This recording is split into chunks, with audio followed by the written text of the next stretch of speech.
नमस्कार बालमित्रांनो, हे जी पुढे चित्र दिसतात ना तुम्हाला, ती तुमच्या ओळखीची आहेत. याविषयी आपण माहितीसुद्धा पाहिलेली आहे. आपण यांना काय म्हणतो बरं?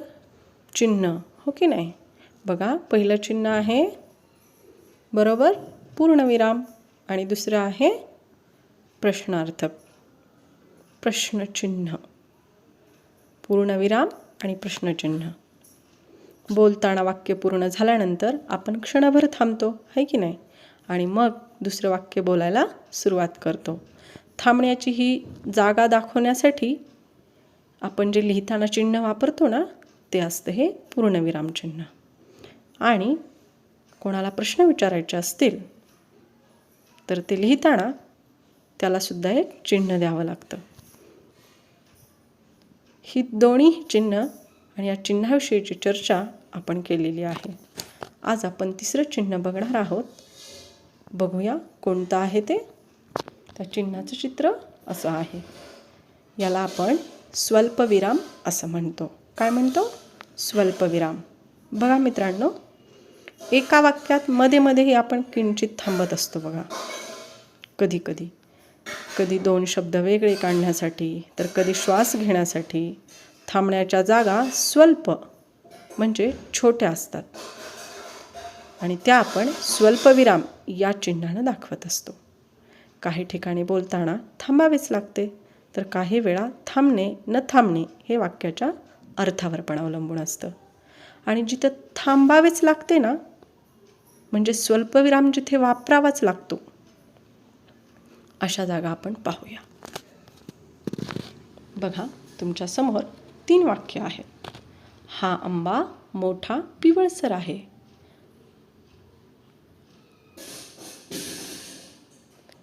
आलं लक्षात? दुसरं वाक्य वाचा. हा आंबा मोठा पिवळसर व रसाळ आहे. हा आंबा मोठा पिवळसर रसाळ व गोड आहे. काय आहे बरं पहिल्या वाक्यामध्ये? आंबा कसा आहे? मोठा आणि पिवळसर, है की नाही? एकाच प्रकारचे शब्द आहेत. ते कशाविषयी माहिती सांगतायत? आंब्याविषयी, बरोबर? आणि मग एकापाठोपाठ एक यादी केल्यासारखे शब्द आपण दाखवले आहेत. पण त्याच्यामध्ये आत्ता दाखवलेलं चिन्हही दाखवलं आहे. पाहिलं का तुम्ही? दिसते का तुम्हाला? हे पाहे चिन्ह आहे का? ते खालच्या वाक्यात 2 आहेत. वाक्यामध्ये जर अशी यादी आली ना शब्दांची, कोणत्या शब्दांची? एकसारख्या, एकापाठोपाठ, तर त्यावेळी हे चिन्ह वापरतात. 2 पेक्षा अधिक शब्द असतील तर या स्वल्पविरामाचा वापर केला जातो. आता पहिल्या यादीमध्ये 2 शब्द आहेत, बरोबर?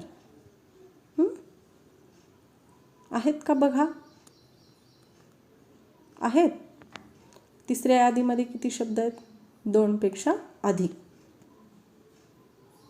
आणि तिसऱ्या यादीमध्ये पण 2 पेक्षा अधिक आणि 3 पेक्षा अधिक. हा आंबा मोठा पिवळसर आहे, बरोबर? तर हे कशाचं वर्णन आहे?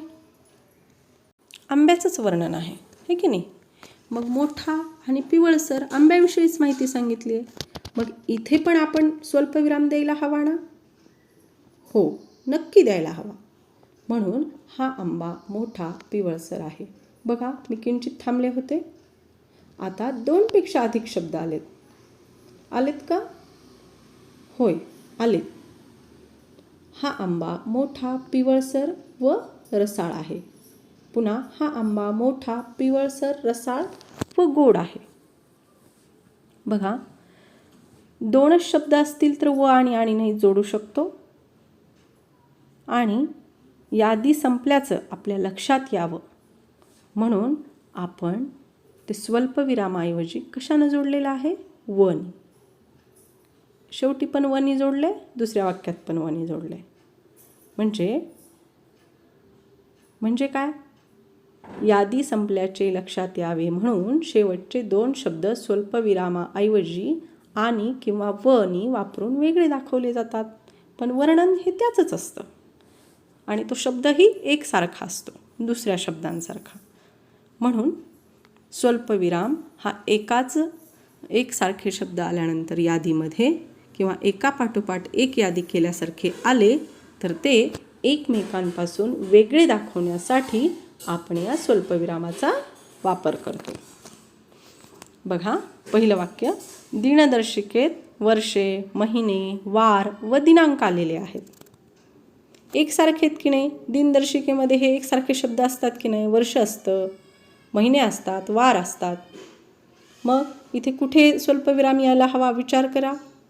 संदेश, चित्रे, पत्रे, पुस्तके यासारखी माहिती जगात कोठेही वेगाने पाठवता येते.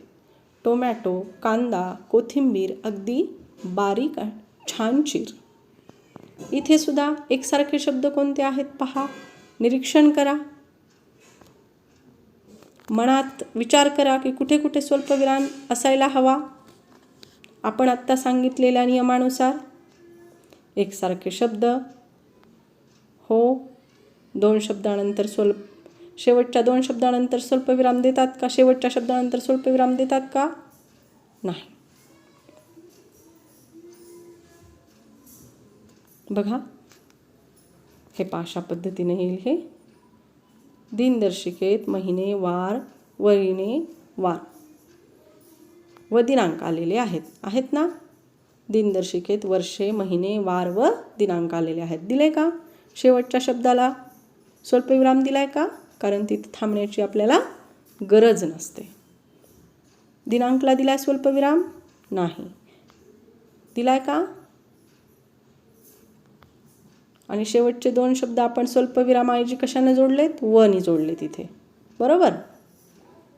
इथे सुद्धा बघा, संदेश, चित्रे, पत्रे, पुस्तके एकसारखे शब्द आहेत. टोमॅटो, कांदा, कोथिंबीर हे सुद्धा एकसारखे आहेत ना? कोथिंबीरीला दिलाय का स्वल्पविराम? नाही. टोमॅटो, कांदा, कोथिंबीर अगदी बारीक छान चीर.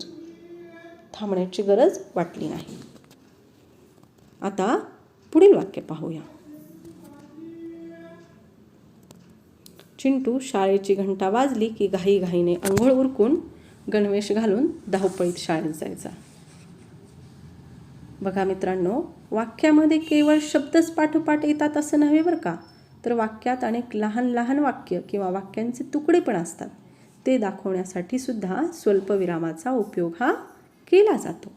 म्हणून इथे चिंटू हा शब्द आहे, पण इथं थांबलो की नाही आपण? चिंटू शाळेची घंटा वाजली की घाईघाईने अंघोळ उरकून गणवेश घालून धावपळीने शाळेत जायचा. हा शेवटचं चिन्ह तर माहितीच आहे आपल्याला. वाक्य पूर्ण झाल्यानंतर आपण जिथे थांबतो त्याला पूर्णविराम द्यायचाच असतो.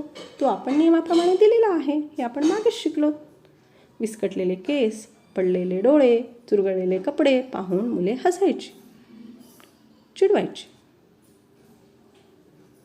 हसायची, चिडवायची. एकसारखे शब्द, हसणे, चिडवणे. आणि काय आलेत? वाक्यांचे लहान लहान तुकडे. आता लक्षात ठेवूया, एकसारखे शब्द आले तर थोडं थांबण्यासाठी स्वल्पविरामाची गरज असते.